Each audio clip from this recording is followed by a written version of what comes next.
And we start with a look at traffic this morning as kids head back to school. They just finished repaving the eastbound lanes just east of Coors there around the construction project on I-40 in Coors. So today the lanes that are open have been changed from yesterday. Keep that in mind. It did cause some slow moving traffic yesterday.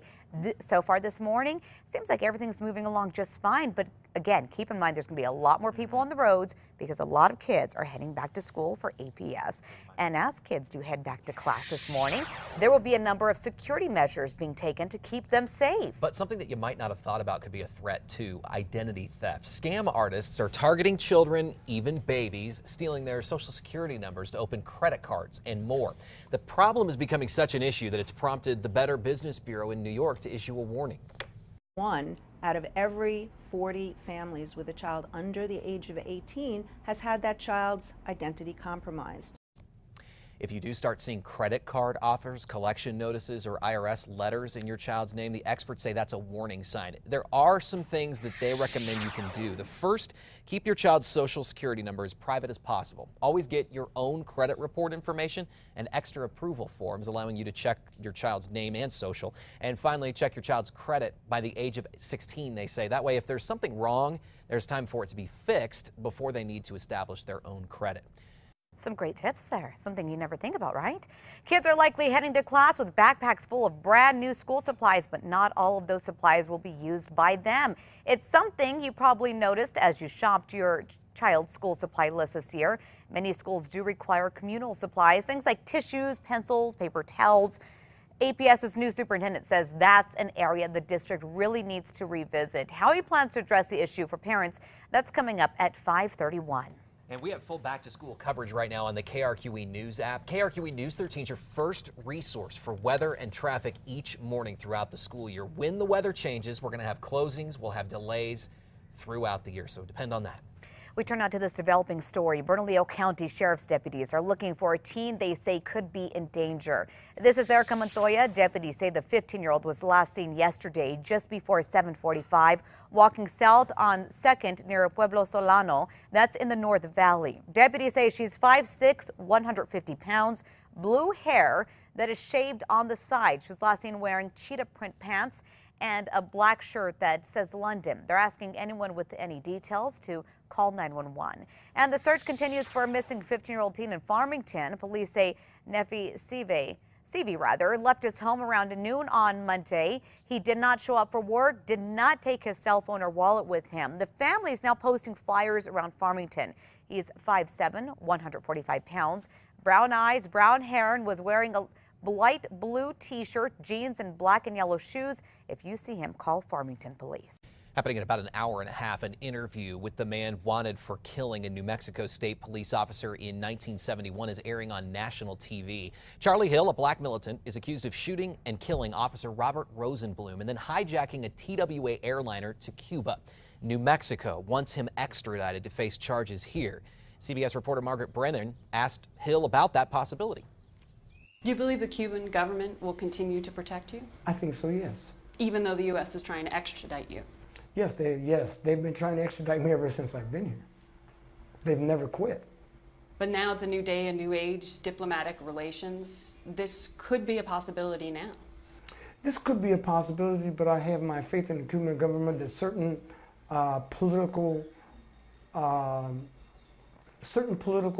aspects of the government will not change. You can hear what else he has to say today on the CBS Morning News. That story scheduled to air at 7:40 right here on KRQE News 13. We turn out to this. We're learning new facts about what an APD lieutenant knew when he shot and seriously wounded another officer. According to newly released police reports, Lieutenant Greg Brackle did not attend a briefing where police decided to use Jacob Grant in the operation. So he may not have known that Grant was undercover. Brackle shot Grant multiple times during the undercover sting in a Northeast McDonald's parking lot. The reports say Grant pulled the gun on one of the suspects. That's when Brackle opened fire on Grant. This morning, there's still more questions and answers about an email glitch that some say smells a little fishy. A state computer issue is now fixed after Democrats claimed their emails were blocked by the Secretary of State's office and other state agencies. The AP claims Democrats showed them an email from the Democratic chairman to the Republican Secretary of State, Diana Duran. The email was returned saying Her address had been blacklisted. Democrats claim this problem could stop them from getting public voter info for registration and fundraising. Yesterday, a spokesman for the Secretary of State's office said the problem's been fixed, and according to their office, it was the Democrats' service provider causing all of the problems. We turn now to news out of Washington, D.C. for this developing story. A former governor says he'd be interested in being Donald Trump's running mate, Jesse Ventura. The former governor of Minnesota says he'd consider the job if Trump asked him. The one-time professional wrestler, who is an independent, believes Trump is actually shaking up the country. The Republican frontrunner is leading in a recent poll in the key state of Iowa. Meantime, former President Jimmy Carter is battling cancer. The 90-year-old made that announcement on Wednesday, saying that he will undergo treatment at Emory Healthcare in Atlanta. He's not revealed what form of cancer that he has, but there's a family history of pancreatic cancer. His 3 siblings and father died from it. We could know more next week when further details are announced.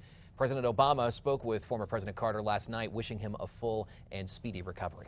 Happening right now, take a look at this. Authorities are trying to figure out what caused 2 deadly explosions that rocked a northern port city in China. It's still burning at this time. Officials say the initial blast happened at a warehouse for hazardous materials. Dozens are dead. That includes several firefighters. The death toll is expected to rise. Hundreds have been sent to area hospitals. Authorities say they need to learn more about what exactly the chemicals were that they're dealing with. It's finally here. Today is the day many kids are saying goodbye to summer and heading back to school. Yeah, and if you're like most parents, you've probably spent both time and money to make sure that your student is ready, from clothes to supplies. But a lot of teachers still don't have everything they need for the big day, and they're asking the public for help. News 13's Catherine Mazzone has more live for us this morning. Good morning, Catherine. Good morning, Adam. You know, on most school lists we found, parents are required to buy school supplies not only for their child, but for their child's class. But even though parents are buying community supplies, teachers are still asking the community for help in getting the supplies they need, just basics. Now, we sat down with the APS's new superintendent to find out why. Spiral notebooks, math games, 3-ring binders. More than 50 Albuquerque area teachers posted their pleas on a crowdfunding website. They're asking for money so they can buy supplies for their classrooms. Everything from a basic whiteboard to an Apple TV. What's more, many of them teach in low-income areas. Albuquerque Public Schools' new superintendent, Dr. Luis Valentino, says crowdsourcing just to get classroom supplies raises a question. How do we best support schools and classrooms? Already, parents are required to fork over cash for community school supplies, something the new superintendent didn't see in the California district where he previously worked. You know, it's interesting how I discovered that as my wife was enrolling my child in kindergarten. He too got that list. We found those community supplies cost parents somewhere between $10 and $25. That's in addition to the basic supplies for their individual child. Valentino says he understands it can be a burden for many metro area families. One way of supporting families and students better in that regard is for us at central office to look at ways of being more strategic in how we use our own resources, how we fund things, so that we can better support schools. Valentino tells us one way he might address those costs is by reevaluating how the district uses its resources to support schools and classrooms. So are there areas where we can actually say, we don't need to continue to support that, or we don't need to expand that, because it would be better to realign our finances to better support this, so that parents don't have to necessarily buy all the pencils or all the crayons. While he says he has no clear-cut answers now, Valentino tells News 13 he plans to have a discussion about classroom supplies so parents don't have to spend so much on items like these, and so teachers don't have to turn to crowdsourcing for markers and notebooks.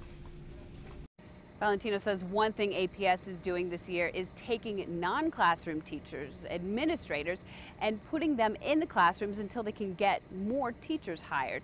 Now, they said a lot of those folks will come from their central office. Back to you. Catherine, thanks. And Valentino also adds that academic achievement will be his greatest challenge this first year as superintendent. And with school starting today for APS, expect to see more kids at crosswalks and the bus stops. APS and APD, they're reminding all drivers to be extra careful out there. Every school does have a crossing guard, but APD officers will also be out looking for speeding drivers in school zones where, quick reminder, it is 15 miles per hour. They will also be looking for drivers on their cell phones, talking or texting, and drivers who pass stopped school buses. That is against the law. Extra APD patrols will be out for the first few weeks of school. And we are your go-to station for back-to-school information. You can check us out on air, online, or through our KRQE News app. Time now 6:35 and new this morning. A week after 3 million gallons of waste was dumped into the Animas River, the EPA says water quality is improving. They say analyses of water samples now show that the quality for the Animas River from the Silverton, Colorado area to the Durango municipal water intake has returned to what they're calling pre-event water quality levels. The EPA says it will continue to monitor the water quality, though, in the Animas and release further data. And happening today, the head of the EPA is expected to be in Farmington as her tour of the Animas disaster continues. One of the reasons for my being here is to let everybody know that EPA does take full responsibility for this incident. That's EPA Administrator Gina McCarthy yesterday in Durango telling those impacted there will be an independent investigation into how the spill was caused. Water is still spilling out of the mine site this morning, but it's being treated before it gets into the river. This mine is one of tens of thousands across the West that contain or could contain similar polluted water. In the midst of all of the messy bad news, the EPA did say there is a glimmer of some good news. The data so far is showing that water quality does restore itself to its prior conditions. And with the river clearing, the city of Durango is now being allowed to start pumping water into its treatment facility. However, it still remains closed to the public at this time. As we mentioned, work does continue to clear out all of that sludge. The runoff from the Gold King mine is getting filtered as it heads into the Animas River. Here's a look at how that's being done in this video. And that runoff, though, didn't stop the governor of Colorado from taking a nice gulp of water right from the river, and he didn't wait for new test results either. On Tuesday, after adding a drop of iodine, Governor John Hickenlooper took the drink to make a point, saying it shows that the river can be opened up. And today we will be in Farmington as the head of the EPA tours the area. We have all the Animas River coverage on our KRQE News app. Time now 6:37. People living in townhomes in northeast Albuquerque say they have to come up with proof that they can't get or face eviction. One resident says the new company that now owns the Pines Townhomes on Marble near Pennsylvania and Lomas wants proof the tenants are paid up this month or face getting kicked out on Friday, tomorrow at 5 p.m. Tenants say they did pay, but many of them don't have receipts because it's common to pay with money orders and not ask for receipts from the former owners that they knew well. They say they can't afford to pay rent again. We are in an economically challenged neighborhood, but that doesn't give the right for people or companies just to come in and take advantage of us. Those families have been working with their city councilor for help. We did call the new company in charge, Peak Management, but they have not returned our calls. Happening now, the Islamic State group says it is responsible for a truck bomb attack at a market in a Shiite neighborhood in Baghdad. Authorities say at least 62 people were killed here. At least 125 others were injured. Also happening now, 3 more women are coming forward accusing Bill Cosby of sexual misconduct. The women, a former flight attendant and 2 former actresses, say Cosby assaulted or harassed them in the 1970s and 80s. Those women recounted their experiences yesterday in a news conference. One of them says she met Cosby on a flight and woke up drugged in a Beverly Hills hotel room. Cosby has not been charged with any crime, but he is set to be deposed in a civil suit stemming from allegations involving an underage girl at the Playboy Mansion in 1974. And take a look at this. A man in Florida says he's so fed up with his wife's drinking problem that he installed a breathalyzer in her car. But wait until you see what she did next. April King stopped at a bar and took her 4-year-old son with her. When she got out, police body cam shows her making the boy breathe into the device for her. The manager at that bar called 911 when he saw the child with her. That's why officers were there already. Police arrested and charged King with child neglect. Her husband did not bother bailing her out either. He says he plans to pack up their kids and move to Oklahoma.